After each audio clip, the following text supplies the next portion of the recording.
सुदनको सक्रियताले रसुवाको आकाशमा 49 उडान, 36 हेलिकप्टर बिरामी ल्याएर काठमाडौँ फर्किए, खोजीमा कुकुर र ड्रोनको प्रयोग।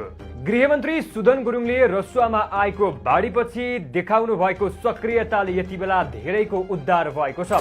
सुदनले बाढी आउने बित्तिकै सतर्क रहन आग्रह गर्दै हेलिकप्टर परिचालन गर्न भन्नुभएको थियो। रसुवाको बाढी प्रभावित क्षेत्रमा उद्धार तथा राहतका लागि काठमाडौँ विमानस्थलबाट 49 वटा उद्धार उडान भएका छन्। तीमध्ये 36 वटा हेलिकप्टर उडान काठमाडौँका लागि भएका थिए। काठमाडौँ विमानस्थल स्थित आरसीसी कार्यालयका अनुसार निजी तथा सरकारी हेलिकप्टरले धुन्चे, टिमुरे, स्याप्रुबेसी, मैलुङ, त्रिशुली र धादिङ क्षेत्रमा उद्धार तथा राहतका लागि उडान भरेका थिए। अब तपाईको घरलाई चाहिने सम्पूर्ण सामान होलसेल मूल्यमा नेपाल टेकमार्ट पेप्सिकोला काठमाडौँ अनलाइनबाट पनि बुकिङ गर्न सक्नुहुनेछ।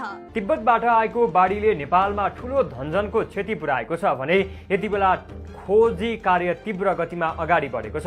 अहिलेसम्म कतिको ज्यान गयो भन्ने कुरा पनि एकिङ विवरण आउन बाँकी रहेको छ। रसुवामा आएको बाढीबाट प्रभावितहरूको खोजी तथा उद्धारको कार्य तीव्र गतिमा भइरहेको छ। खोजी तथा उद्धारका लागि नेपाली सेना, नेपाल प्रहरी, सशस्त्र प्रहरीका साथै सर्वसाधारण समेत खटिएका छन्। हेलिकप्टरदेखि ड्रोनको सहायताबाट खोजी सुरु तथा उद्धार गरिएको छ। सशस्त्र प्रहरीले रसुवागढी, भन्सार यार्ड र बाढी प्रभावित क्षेत्रमा पुरिएकाहरूको खोजी गर्न तालिम प्राप्त कुकुर समेत परिचालन गरिएको छ। कुकुरले मान्छे रहेको संकेत गरेपछि खोजी तथा उद्धारको काम गरिने सशस्त्र प्रहरीले जानकारी दिएको छ। त्यस्तै नदी किनार तथा बाढी प्रभावित क्षेत्रमा थुनिएका तथा हराइरहेका नागरिकलाई लोकेट गर्न ड्रोन परिचालन गरिएको बताइएको छ। भोटेकोशी बाढीमा परि घाइते भएका 35 जना व्यक्तिको काठमाडौँका विभिन्न अस्पतालमा पनि उपचार भइरहेको छ।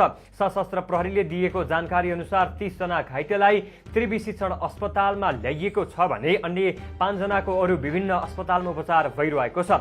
शिक्षण अस्पतालमा 10 जना घाइतेलाई सिधै हेलिकप्टरबाट ल्याइएको छ। थप 20 जनालाई भने त्रिभुवन अन्तर्राष्ट्रिय विमानस्थलसम्म हेलिकप्टरमा ल्याएर त्यहाँबाट एम्बुलेन्स मार्फत अस्पतालमा पठाइएको थियो।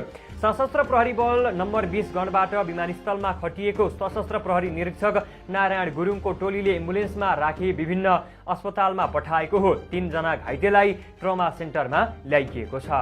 Admission open zoom beauty academy नेपालकै नम्बर 1 22 वर्षको अनुभवको साथमा 100% जब ग्यारेन्टी।